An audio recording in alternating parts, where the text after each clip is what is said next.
Curioso, and welcome back to the Welsh History Podcast, episode 222, The Newport Rising. It's the early 19th century, as we've talked about the last few weeks, a time of great dissension and discontent. The region has been booming with new factories and mines, but the wealth wasn't evenly distributed, and workers were toiling long hours in harsh conditions for meager wages, and were growing increasingly frustrated with the lack of political power. The roots of the Newport Rising lie in the broader Chartist movement, a working class campaign we've been discussing a lot about that demanded political reform in Britain. As we mentioned last episode, the Chartists were calling for the idea of universal suffrage, at least for males, secret ballots, and democratic reforms. Their message resonated deeply in Newport, where economic hardships were pushing people to the brink. As mentioned in the last episode, people began to express themselves through both non-violent demonstrations, but also more violent ones as well. The first real outbreak of violence in Llandudnos began in April 30th, 1839. There had been rumors of armed uprisings in the area, and many of the magistrates in and around South Wales were becoming alarmed and demanded police support from the government. Thomas Edmund Marsh, a wealthy Trewithern landowner, lawyer, and magistrate, as well as former mayor, played a major part in the causing of the riots. He took a leading role in bringing police and troops to the town to possibly discredit the Chartists and to use that show of force to try and display power and hopefully mitigate the problems. The normal forces in the town consisted of one elderly night watchman typically and some part-time unpaid constables, so this was a big step up, needless to say. Marsh warned the authorities that they would likely see serious unrest in the town and that 3 constables were needed to be sent from London, and they took up lodgings at the local arms. Marsh also recruited 300 special constables, mostly from his own tenants, to help enforce the law. The events that followed are subject to conflicting accounts. As you can imagine, when any history is involved and there's different perspectives, there's going to be different stories. When information about the arrests circulated, a large crowd gathered at the arms and fired on the door and gained entry and freed the prisoners. It would appear that many in the crowd were not Chartist, but discontent townspeople, and in many ways, it was considered an anti-police riot. 2 of the special constables actually hid in a hayloft, and a third was badly beaten with iron rods before he was able to make his escape. Chartist Thomas Powell was in Newton and hurried to Llandudnos as he attempted to calm the crowd and helped Armishaw, an injured Welsh pool policeman, to safety. For 5 days, the Chartists were in control of the town, but they worked to preserve law and order and appointed watchmen to make sure peace was maintained. The period from April 30th to May 4th, 1839 was named the 5 Days of Freedom. These things were, of course, starting to spiral, so now Marsh requested military assistance to intervene, and on the 4th of May, forces entered the town, including yeoman cavalry, who rode in with sabers drawn, and they found, essentially, a quiet, peaceful town. The idea of a complete uprising or revolution was quashed, but the opportunity was there, and of course, the authorities took advantage of this to effectively create more sense of chaos. The town was sealed off, and the riot was used as an opportunity to arrest local Chartists. Rewards were offered for Abraham Owen, one of the 3 men freed from the arms, who was then arrested outside of town. The wanted poster refers to Thomas German and Lewis Humphreys, who had also escaped from the arms. While Lewis Humphreys was captured in Merthyr Tydfil, Thomas German managed to escape to America via Liverpool. There is no proof that the attack had been planned by Chartists, but 30 convictions followed the July trials, and sentences were harsh, ranging from 15 years transportation to months of imprisonment. Keep in mind, transportation usually refers to sent more or less to Australia. pretty typically at this stage. The 3 men were then transported on convict ships to Woodbridge in New South Wales. James Morris for riot and stabbing, and Lewis Humphreys and Abraham Owen for riot and training with arms, seen as an objectionable offense. Thomas Powell was one of the 32 people arrested and imprisoned, and he received a sentence of 12 months. But in order to obtain his release, he had to find sureties totaling £800. Now, that amount of money is pretty large even today, but at that point it was astronomical. And the whole point was this sum was to make sure he kept the peace for 5 years, in a way to put him on ice, effectively.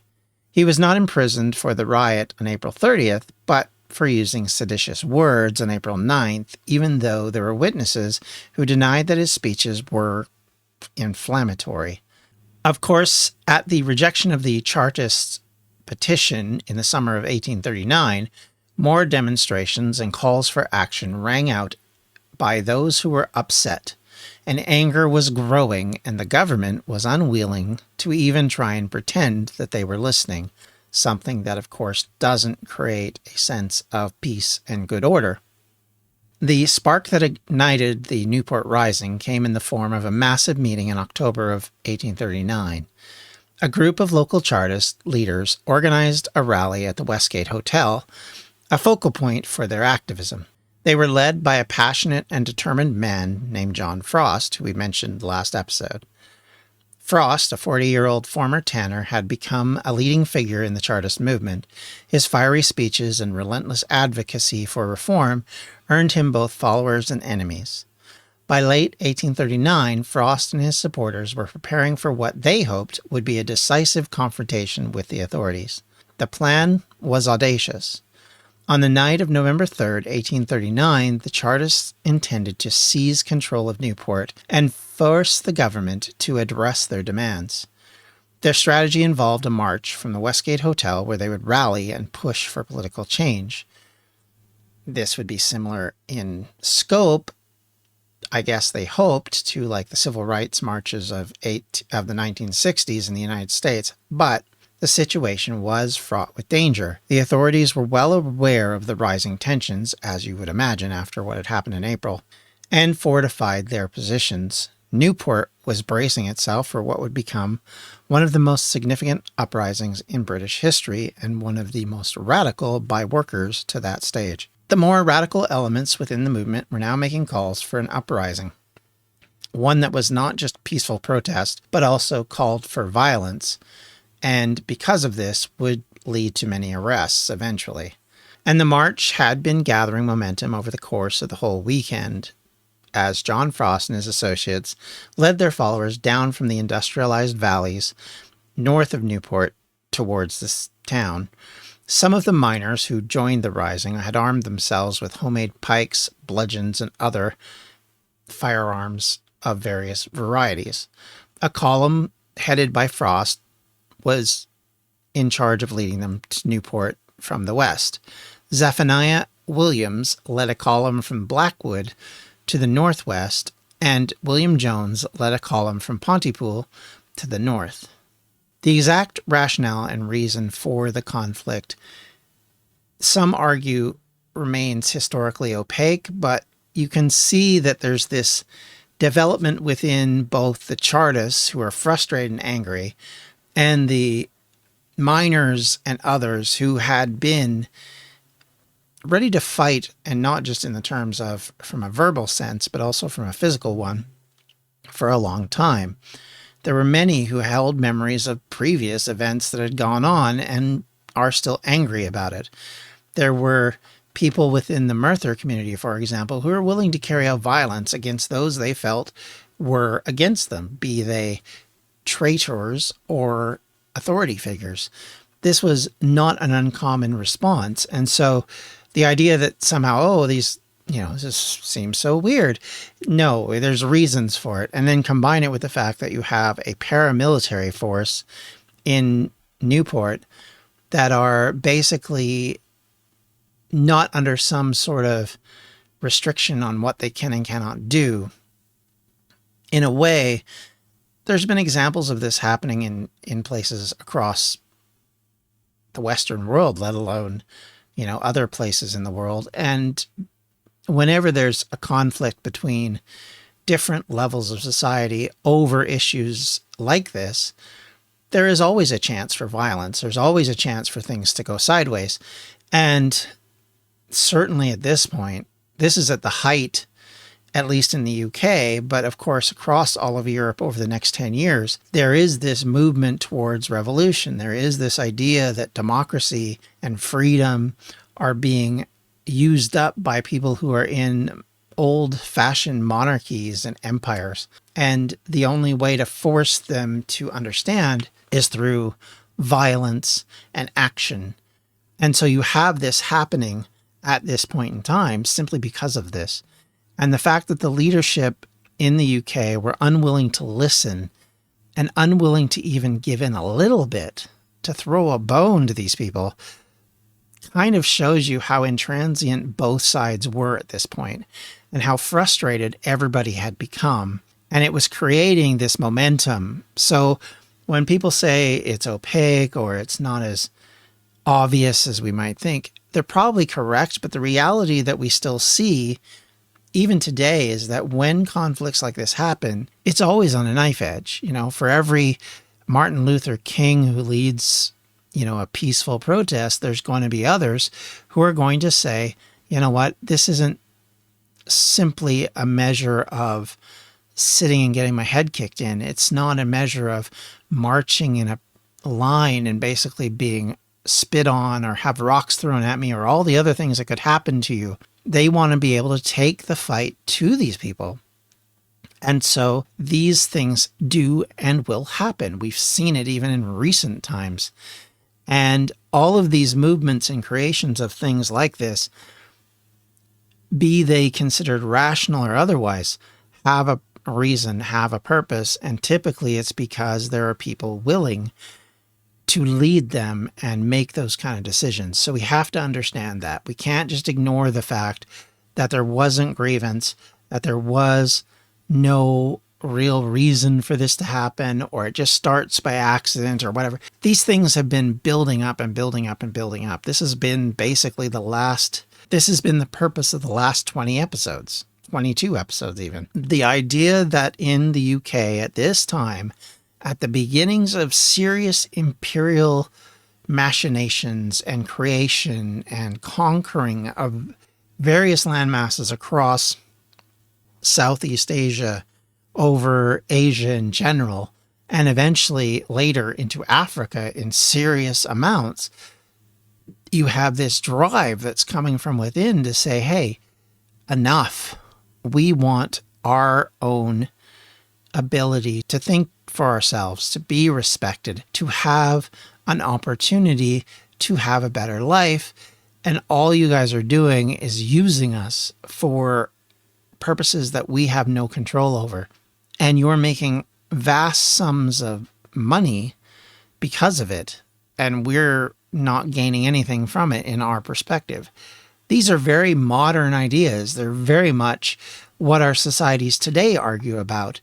When we talk about the 1%, if you want to use that term, if you talk about the American dream and the idea that you can climb into richer lifestyles because of the American dream. If you believe it or not, it's still an argument that people make. There's still this concept that you can rise above what other people might call your station.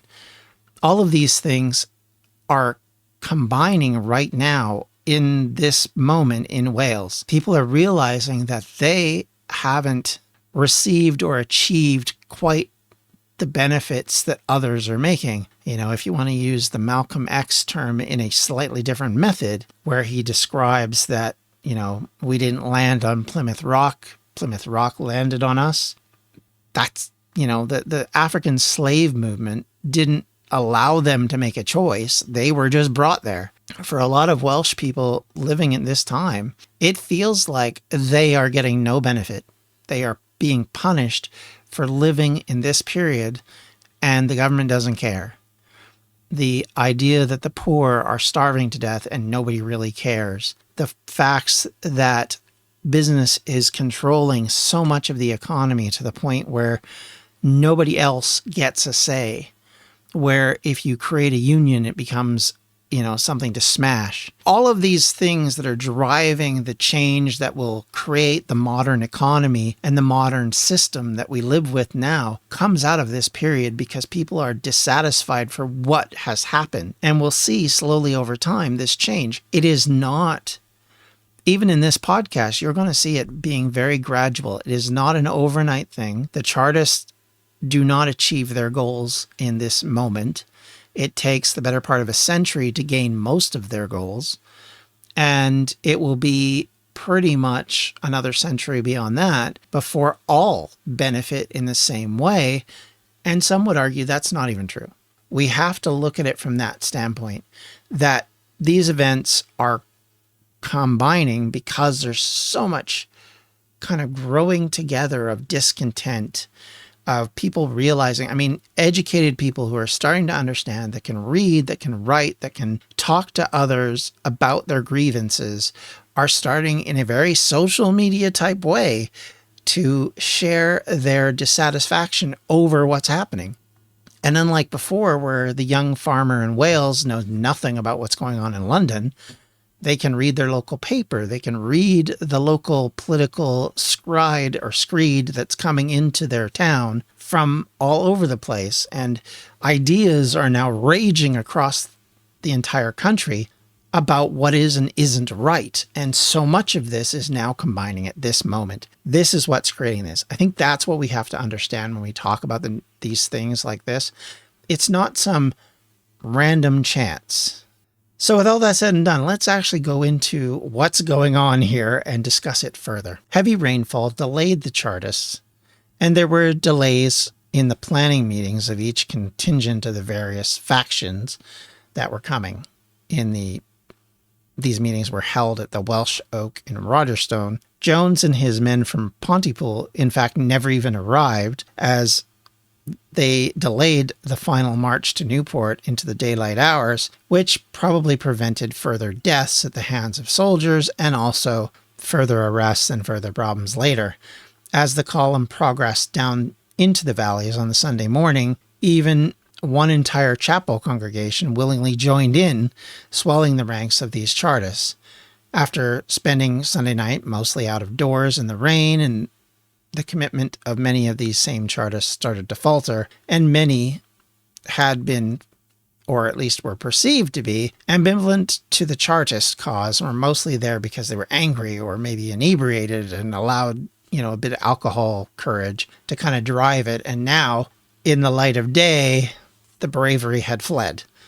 Many started to flee away, or at least went back to their normal lives, more concerned with their immediate problems than the employment conditions which were driving the Chartist movement. Thus, many Chartists did not participate in the final rising at Newport and simply waited on the outskirts of town rather than entering the fight. Again, the way it's phrased by some is that probably saved lives of the Chartists, but I would also argue it probably limited their ability, because the less people they had, the more likely it was that they weren't going to be able to accomplish everything they wanted. Rumors of a possible Chartist rising and alleged violence everywhere else, followed by the earlier arrests of Chartist leader Henry Vincent and his imprisonment at the jail in Monmouth, meant that authorities were expecting that there might be a riot, and the sheer scale of the rising, however, was not fully appreciated until that Sunday. The day before the rising, as the authorities quickly prepared, the mayor of Newport, Thomas Phillips, had sworn in 500 special constables and asked for more troops to be sent from London. There were also 60 soldiers stationed at Newport already, and he was gathering 32 soldiers of the 45th Nottinghamshire Regiment of Foot in the Westgate Hotel, where the Chartist prisoners were being held. It's estimated that nearly 10,000 Chartist sympathizers marched on the town. The Chartists had become convinced that these people were being held at the Westgate Hotel, and filing quickly down the steep Stowe Hill, the Chartists arrived at the small square in front of the hotel at about 9:30 in the morning on Monday. It was unclear whether the Chartists knew that the hotel was defended by soldiers, who themselves had only arrived a few hours before, with their march into town. And so approximately anywhere from 10,000 to 4,000 sympathizers actually entered the town. This is one of the things, again, you go into history, things sort of change depending on who you're talking to. And John Frost, of course, leading the charge. The flashpoint came when the Chartists, who had surrounded the hotel, arraigned in regular order, demanded the release of their imprisoned people inside. When one side or the other, and it's not known which, suddenly began to fire. A brief and violent and bloody battle then ensued. The soldiers defending the hotel, of course, had the advantage of protection, unlike those that were standing in the square, who didn't necessarily have a place to hide when bullets started flying.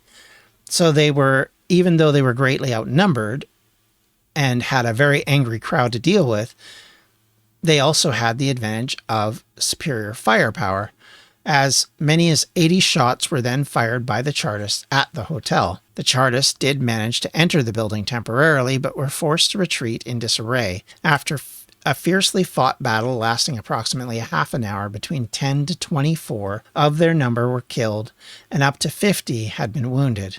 Among the defenders of the hotel, Mayor Thomas Phillips was badly wounded, shot in the arm and the groin, ouch, while calling on the Chartists to lay down their arms. One soldier was seriously hurt, and another 2 special constables as well. Another of the defenders, Sergeant James Daly, received 3 shots to the head. As the Chartists fled, they abandoned their weapons, and these weapons are actually been collected, and you can actually see them in the Newport Museum if you go there, which I think is interesting. The fighting was, of course, brutal. This was not a organized military attack. This was basically a riot. So you have masses of people trying to enter this building. And even though they're numerous, they're poorly equipped compared to trained soldiers who know how to fight and are in an advantageous position and better armed, all of which is why they succeed, even though they're very small in number and dealing with a massive crowd. That's one of the advantages they definitely had, and it's one of the reasons why they succeed. The violence, of course, escalated rapidly, with casualties mounting on both sides, and the authorities, because they had the upper hand, stopped the Chartists in their tracks. Edward Patton, a carpenter who gave testimony at the trial of John Frost, claimed not to be a Chartist himself, but instead merely an observer present at the scene to see what happened, quote, claimed that he did not know who fired first, but that it was likely enough that the firing came from inside the Westgate Hotel initially. We have no idea if this gentleman was actually involved or not, but there we go. R.G. Gamage, a Chartist who disapproved of this particular violence, claimed in his 1854 history of the Chartist movement that some of the crowd had fired through windows before the soldiers returned fire. Thomas Bevan Oliver, a special constable guarding the door of the hotel, claimed that he had bumped the door against a gun of one of the Chartists, and accidentally it went off. Again, conflicting stories, as you can imagine. Believable on both sides, to be honest with you, just in my own estimation of these things happening. In environments where there's heated discussion and brutal reactions, this is going to happen. So you can imagine it would not take a lot to set everything off. In the aftermath, 200 or more Chartists were arrested for being involved, and 21 were charged with high treason. All 3 of the main leaders of the rising, Frost, Williams, and Jones, were found guilty of the charge of high treason and were sentenced to the Shire Hall in Monmouth to be hanged, drawn, and quartered. This particular punishment, of course, existed at this time, but this is the last known case where somebody was actually convicted of and sentenced to this particular thing. However, this, it turns out, was not carried out. After a national petition campaign and an extraordinarily high amount of direct lobbying from the Home Secretary by the lead Chief Justice of the government, they eventually commuted the sentence to simple transportation for life. In other words, sending them to Australia.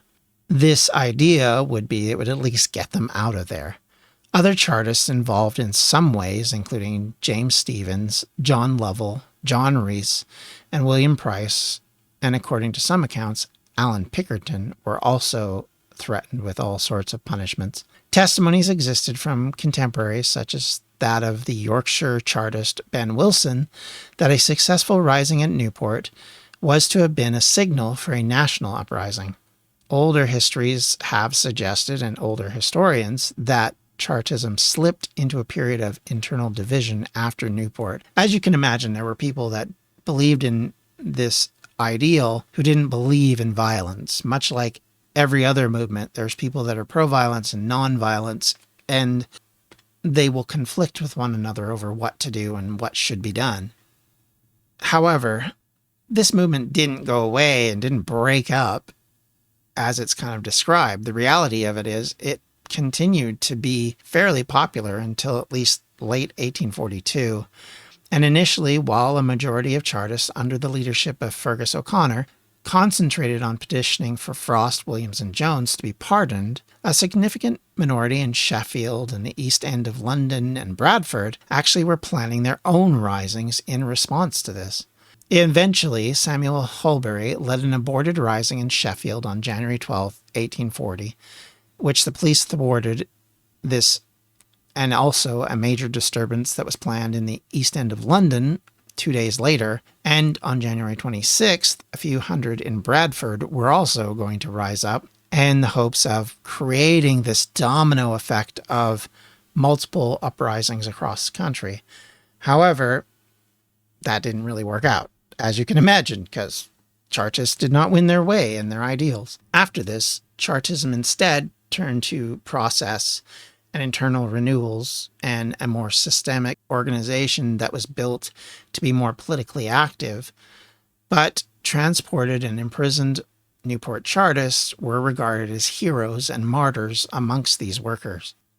Meanwhile, the establishment, the middle class, became convinced that the risings meant that all of the Chartists were equally dangerous and equally violent. Newport Mayor Thomas Phillips was proclaimed a national hero for his part in crushing this rising and was knighted by Queen Victoria barely 6 weeks later. Frost himself was eventually given an unconditional pardon in 1856. In fact, there was a layer of advocacy to try and remove these different convictions to try and get rid of them, and there were people who were like, enough.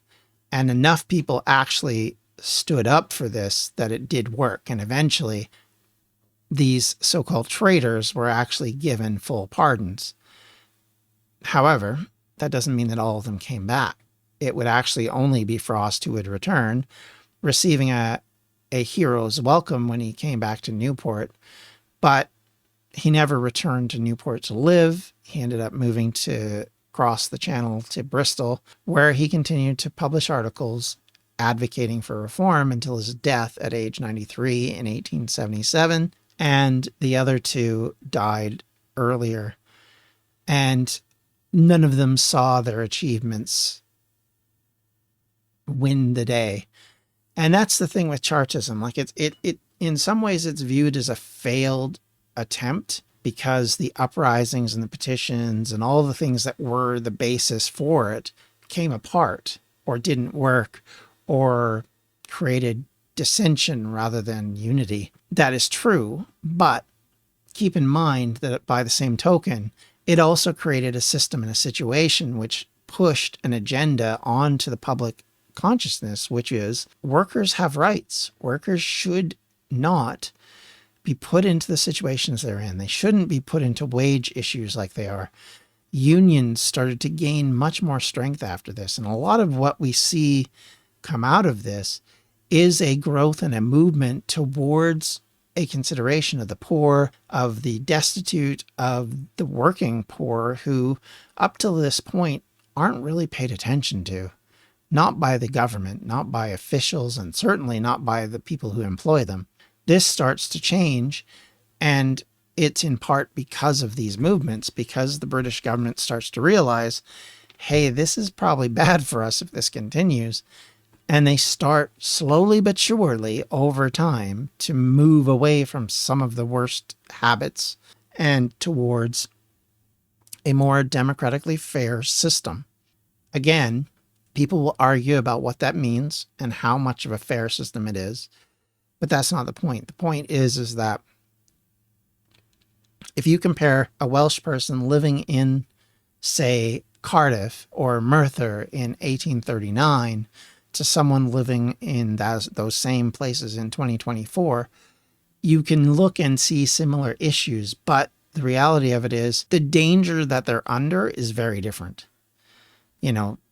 and that isn't a criticism of the current system or a bumping up or promotion of the current system, but what it does say is that there was movement towards things that protect people and keep them safe, and towards fairer treatment and more democracy, something that is the argument that will carry on through the next century in this discussion. And as we go forward and we talk more and more about this, you're going to hear more of the economics and more of the changes and demands.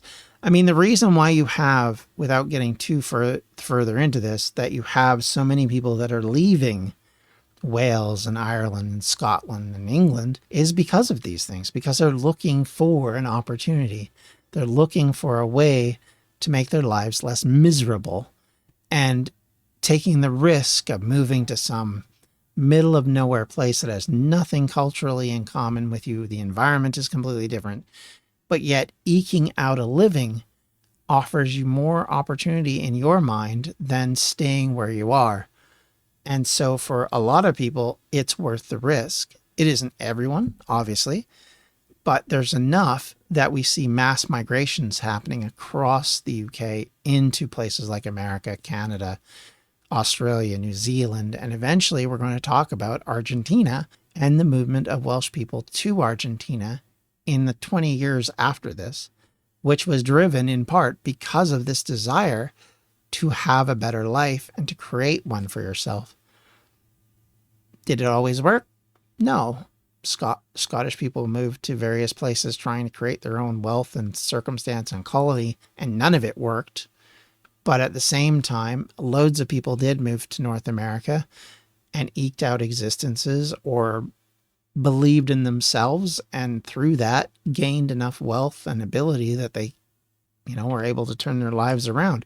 Conversely, people stayed in Wales and built something up and created the community we know of today because of their willingness to stay there and to fight for the things that allowed them to achieve their goals. So, without going into too much politics, let's just call it there. And I thank everybody for listening. If you have any questions, comments, or concerns, you can always reach me at the Welsh History Podcast at gmail.com, or you can reach out to me on Twitter/X at the Welsh History Pod, or you can reach out to us on Facebook at facebook.com/Welsh History Podcast.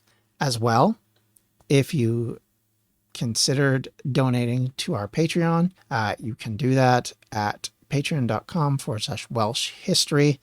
I would advise you to consider donating through the actual website rather than through Apple, as the apps are charging an extra fee, so something to be aware of. That change is coming. It's not here yet, but it is something to be aware of. Certainly if you're a subscriber to Patreon for any other process, you're going to hear a lot about this because it is an issue that's making people nervous. Either way, though, thank you all for listening. Once again, thank you for those of you that watch these on YouTube. And I should say YouTube, you can find us at youtube.com/Welsh History Podcast as well, or just search for us and you'll find it that way. Thank you once again. Take care. Have a great day. Bye. Welsh History Podcast is a member of the Evergreen Podcast Network. To find more information on them, you can do so at evergreenpodcast.com. Thanks for listening.